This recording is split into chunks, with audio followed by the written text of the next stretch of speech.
What's up, guys? Anthony here at Pro Dealer Secrets, and today I'm going to tell you about the Cobra. So the question today is, what has been your best flip or deal so far? And you know what? I might split this up into two portions. I will. We're going to have my best flip as a car flipper and my best flip as a dealer.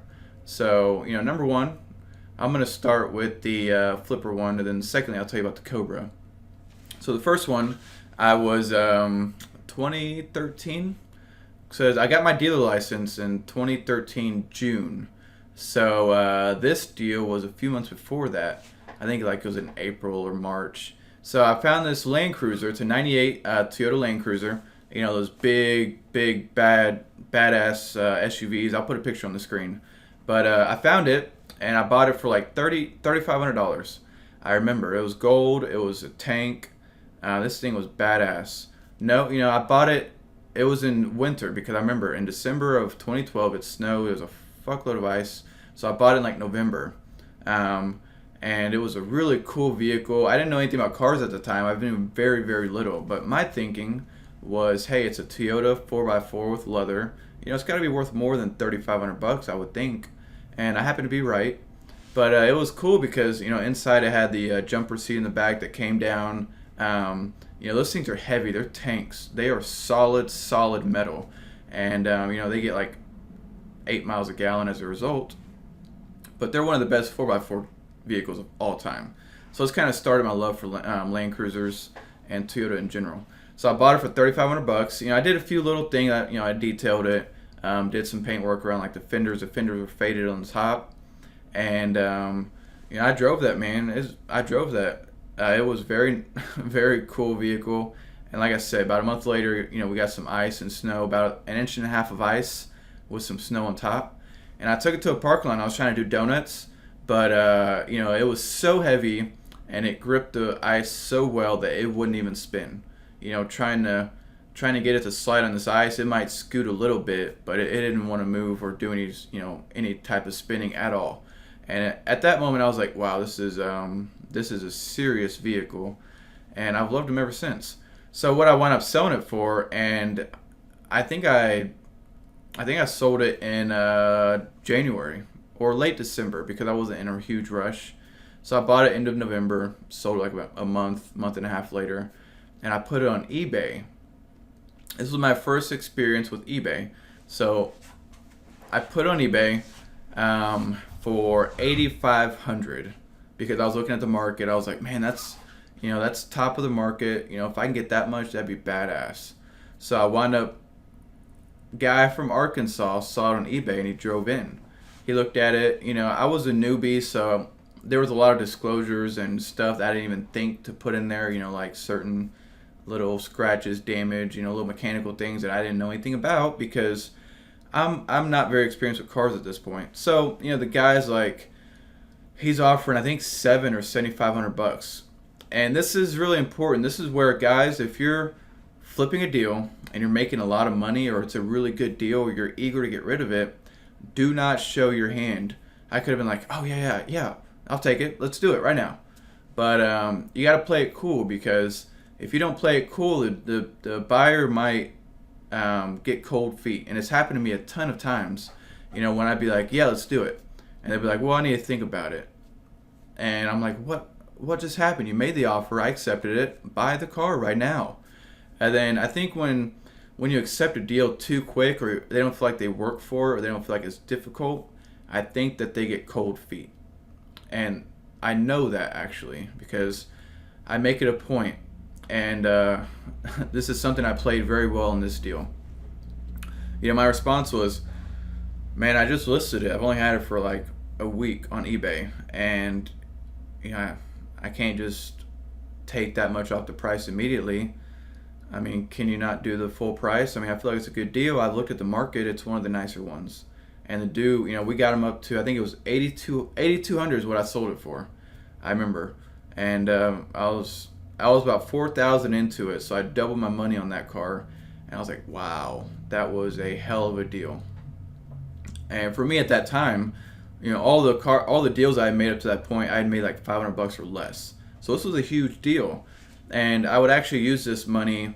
After a few more flips, it actually led to the initial money for my first dealership, and because I invested $13,000 into my first dealership, me and a partner both put in 13, and then I lost it all, whatever. But my next deal, after being a dealer, this was in 2017. Yeah, let's see. Yep, 2017 in the summer. So I moved to my second location because I went out of business in 2016. Took a month off, started back up, and at the January of 2017, I moved to a new location. So it was in the summer of this month. I remember it was in June. I went to the auction, and if you're a dealer, if you have access to auctions, this is why you always, always, always check any vehicle that you're buying, unless you're experienced and you know what you're doing. Like you really know what you're doing. But for me, my rule was if I don't drive it or start it or look at it, I don't buy it. No matter how good of a deal this vehicle is, I must have. I require that I would have looked at it beforehand, because when cars go through the auction in the lane, they look a lot nicer and they sound a lot better than they do in real life. I don't know what it is. All the action, all the noise, all the, it drowns out engine noise, it drowns out anything else. And, they put those lights up there, it makes the car look way nicer and shinier than it is. So you overbid. And it's just how it is. I find myself all the time like, man, that's a nice car. Then I don't buy it. And then I go look at it, happen to see it afterwards, and I'm like, what a piece of shit. So that's how they set it up. So this is a '03 Mustang Cobra, and I'm going to put a picture on the screen. It's black with black convertible top. Very, very nice vehicle. And I didn't know anything about those. So I saw it at the auction. It was like in the very back. It was a bank repo. So I went to go look at it. I started it. And I had a friend with me at the time, and he's like, you know what that is? I was like, no, it's a Mustang. He goes, no, that's a Cobra. Those are worth like 20 grand. I'm like, no, they're not. That's not a $20,000 car. Like, no, really, it's a supercharged V8, super rare. They made them in '03 and '04. I was like, really? So I started up, looked at it, checked all the fluids, kind of drove it around, and it was fast as hell. I would later realize that it was a 450 horsepower car, because they had the supercharger, they had some other mods on it. And, it was a 5-speed, so it was really quick, had a nice clutch. So I was like, all right, I'll take a risk on it.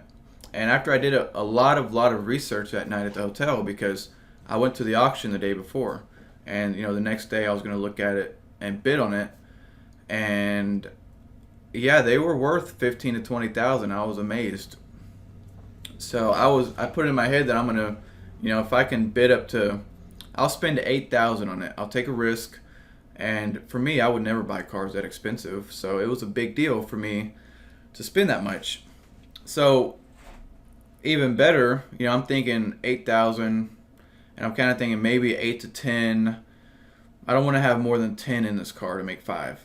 So I went through the next day, and this is why you always check the car. Because as it was coming, up to the lane, up to the auction barn, it started dumping coolant on the ground. And it was kind of steaming. The gauge wasn't getting hot yet, but I knew it would. But I also knew that because of this, it would scare other dealers off. If the other dealers haven't looked at the car, they're gonna see the steaming and the coolant everywhere, and they're gonna be like, "Oh, there's no way I'm buying that." But for me, I knew this was a good car, so it came through.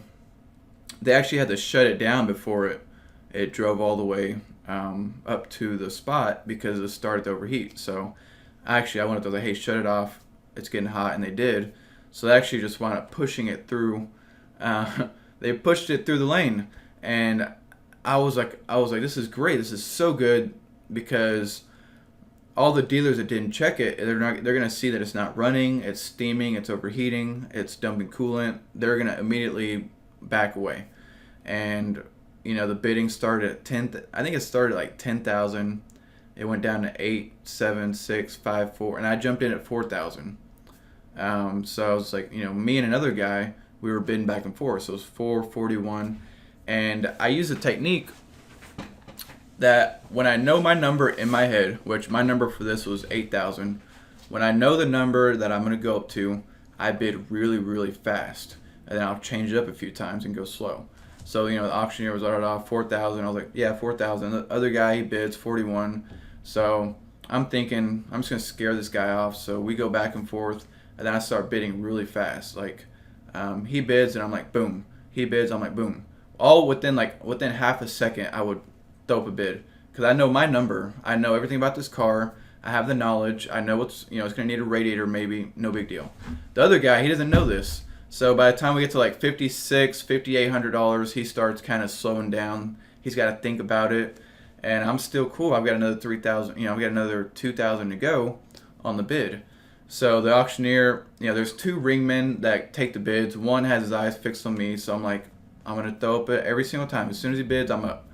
And I was keeping on the other bidder too to make sure that the auctioneer is not bidding me up. So I'm watching the guy, I'm watching the auctioneer, and he's slow. He's like, 59. I'm like, boom, 6.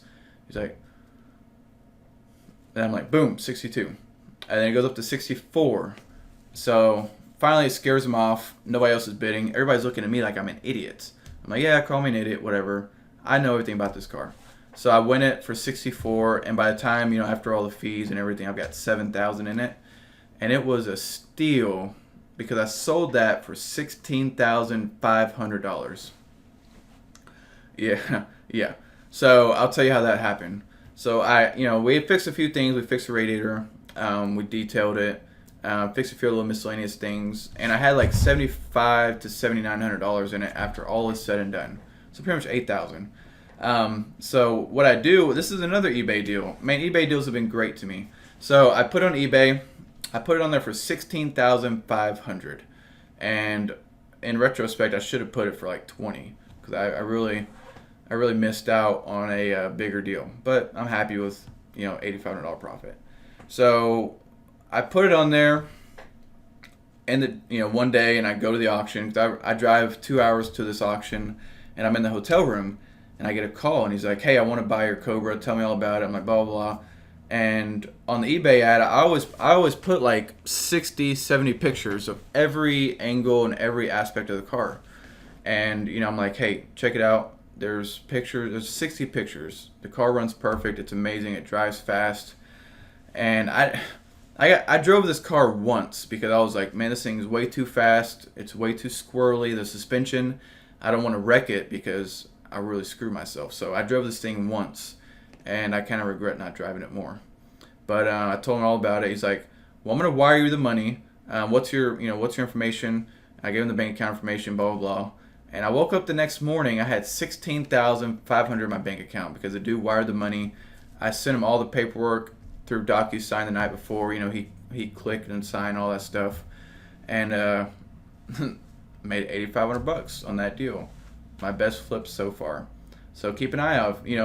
A big specialty niche that you can take advantage of is specialty cars. There are cars out there that only a few people know about, but there is an audience of buyers that want those, and that is one car that you can ask full price on and get it. Like those Chevy SS little bubble trucks. I've never sold one, but that's an example. Pontiac GTs, the like the 2-door version, and then also the G8. I think it's a G8, right? Yeah, G8 GT. The 6-liter V8 ones. Those are all examples of specialty cars. Certain old diesels. There's no limit to the amount of things you can flip if you do your research. So that's today's story. That's 2 of my best flips, and hope you guys enjoyed them. I'm going to see you guys on the next one. This is Anthony with Pro Dealer Secrets. Talk to you soon.